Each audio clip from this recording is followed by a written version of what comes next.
महाराज है इसलिए कोप भवन में है। जब महाराज दशरथ जी को ये पता चला कि महारानी कैकेयी कोप भवन में है तो महाराज सकुचा गए। क्यों?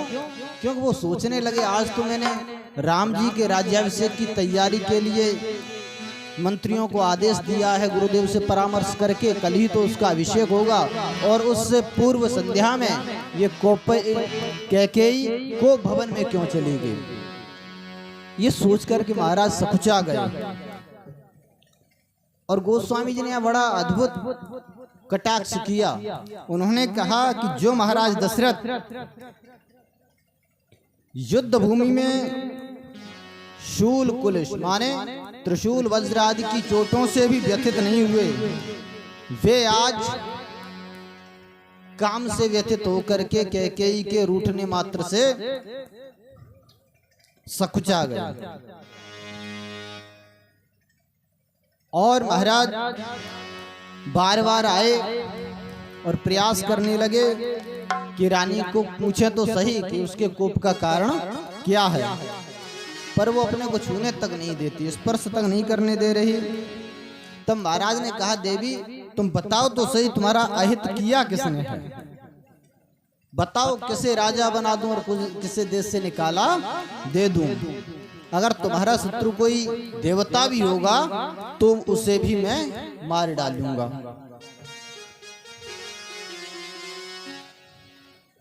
तुम्हारे रुष्ट होने का कारण क्या है? मैं राम जी की शपथ करके कह रहा हूं कि जो तुम कहोगी वही करूंगा। उपस्थित सज्जनों, बस कैकेयी यही तो प्रतीक्षा कर रही थी कि ये राम जी की शपथ कर दें, फिर मैं इनसे मांगूंगी, ताकि ये फिर वचन से विमुख नहीं हो सकते, फिर इन्हें देना ही पड़ेगा। क्योंकि मंथरा ने यही सिखाया था कि जब राजा राम जी की शपथ करे तब तुम वरदान मांगना। और जैसे ही राम जी की शपथ सुनी, जब राजा ने कहा कि भामिन राम शपथ सत मोई, माने एक बार नहीं 100 बार शपथ करके मैं ये बात कह रहा हूँ, जो तुम चाहोगी वही होगा। सोई तुरंत उठ करके बैठ गई, कहने लगी, महाराज आप कहते तो हो कि जो तुम चाहोगी वही होगा, लेकिन आपको स्मरण है कि आपने कभी मुझे वरदान देने के लिए कहा था, आज तक वो हमारे वरदान हमें प्राप्त नहीं हुए। महाराज ऐसे कि बस इतनी सी बात इसके लिए रूठ गई। अरे मेरा भोला स्वभाव है, मैं भूल गया, मुझे विस्मृति हो गई। अरे 2 की क्या बात है, तुम 4 वरदान मांग लो। उपस्थित सज्जनों, फिर माता कैकेयी ने जो मांगा आप सब जानते हैं। पहले वरदान में भरत जी के लिए राज्याभिषेक, और दूसरे वरदान में तापस वेश विशेष उदासी 14 वर्ष राम वनवासी।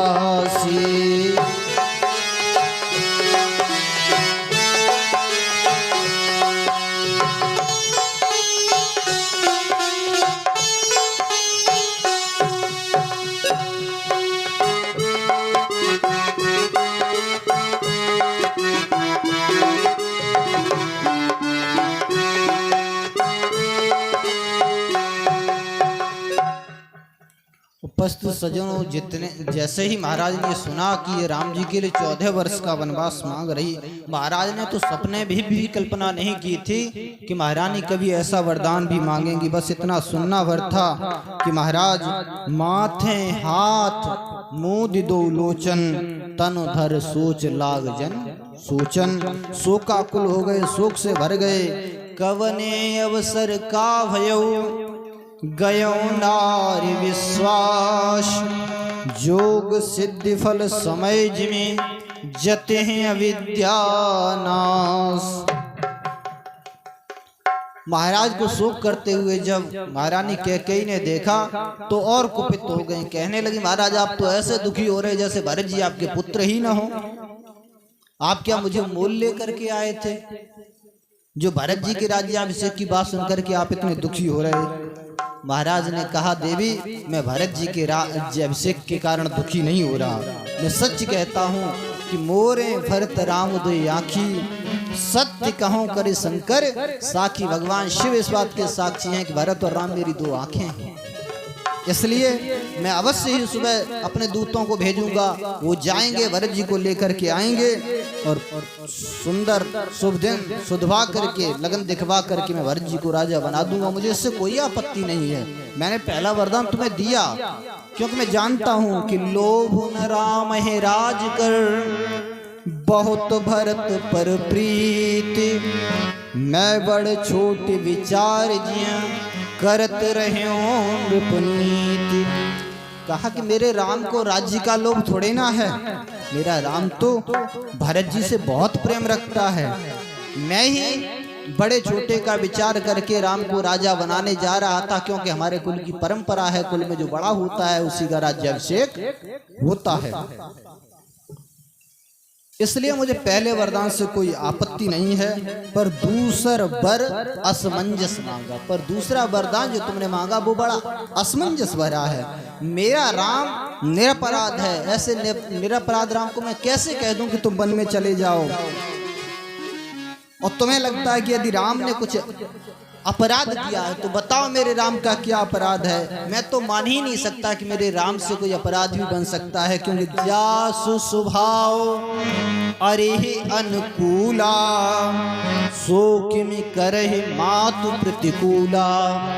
मेरा राम तो कभी किसी के शत्रु के प्रति भी कोई अनुचित व्यवहार नहीं करता। वो अपनी माँ के प्रति भला कोई गलत व्यवहार कैसे कर सकता है। इसलिए देवी ऐसे निरपराध राम को मैं कैसे वन में भेज दूं। और सच कहता हूं कि आज राम को मैंने वन में भेज दिया तो जीवन मोर राम बिनु नाही, तो मैं जी नहीं पाऊंगा। मेरे प्राणों का अंत हो जाएगा, मेरा प्राणांत हो जाएगा। मेरा जीवन राम के दर्श के अधीन है। इसलिए देवी तुम और जो चाहो सो मांग लो, पर राम जी के लिए वनवास न मांगो।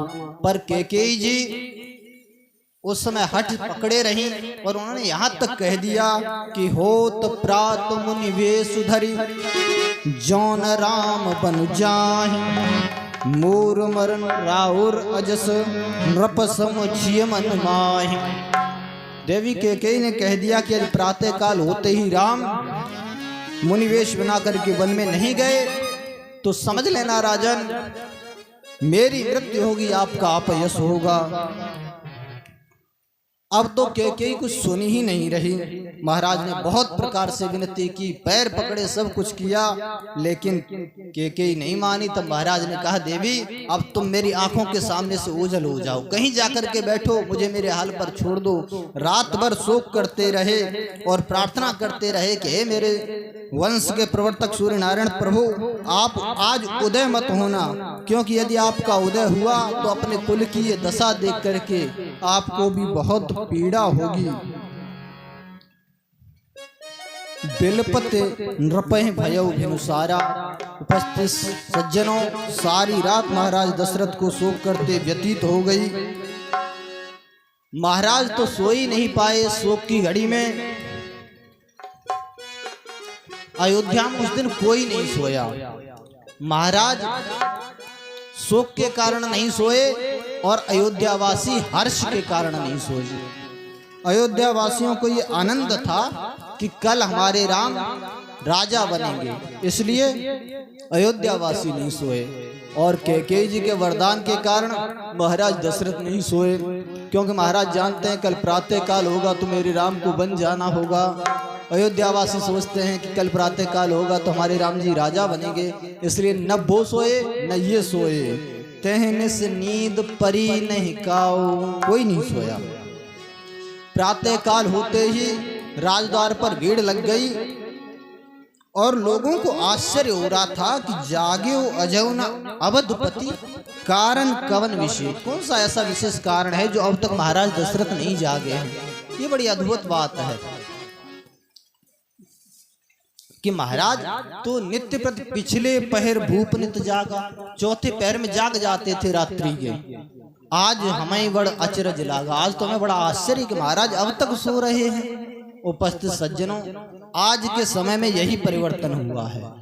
उस काल में यदि कोई ब्रह्म मुहूर्त में नहीं उठता था तो लोगों को आश्चर्य हो जाता था कि आज हमें बड़ा अचरज लागा। और उपस्थित सज्जनों, आज की विडंबना यह है कि आज लोग यदि सुबह जल्दी उठ जाएं तो लोगों को आश्चर्य हो जाता है कि आज भैया क्या बात होगी, बड़ी जल्दी उठ गए। इतना समय में परिवर्तन आया है। आज लोग ब्रह्म मुहूर्त में उठना भूल गए हैं और उस काल में सब लोग ब्रह्म मुहूर्त में उठते थे, इसलिए लोगों को आश्चर्य होता था कि भाई आज क्या बात होगी जो नहीं उठे। आज हमें बड़ा अचरज लागा। सुमंत्र जी को भेजा कि जाओ जाकर के महाराज को जगाओ और वो जो आज्ञा दें उसके आज्ञा के अनुसार काम करो। सुमंत्र जी गए, वहां पहुंचते ही समझ गए, जब महाराज की दशा देखी, पड़े हैं भूमि पर ही पड़े हैं, शोकाकुल हैं, समझ गए कि कुछ कछु कुचाल कीन कछु रानी, लखी कुचाल कीन कछु रानी, रानी ने कुछ न कुछ कुचाल की है। सुमंत्र जी ने कारण पूछा तो रानी ने कुछ नहीं बताया, केवल इतना कहा कि परीन राज नींद निसी हे तु जान जगदीश, राम राम रटि भोर किया कह न मरम महेश। इसलिए तुम जाओ और राम जी को बुला करके ले आओ।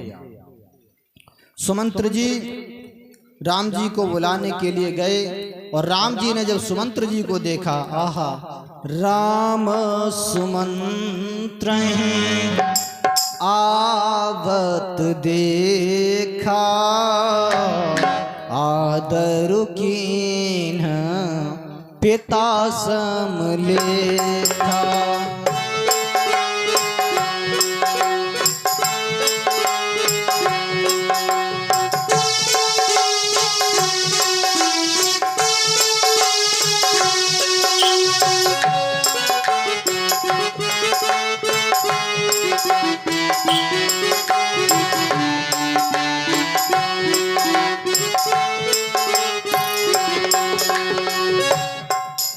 राम सुमंत्र ही आवत देखा, आदर कीन पिताशम लेखा। महाराज सुमंत्र का ऐसे सम्मान किया भगवान ने मानो पिताजी ही साक्षात आ गए हों। ये राम जी के संस्कार हैं। एक मंत्री का भी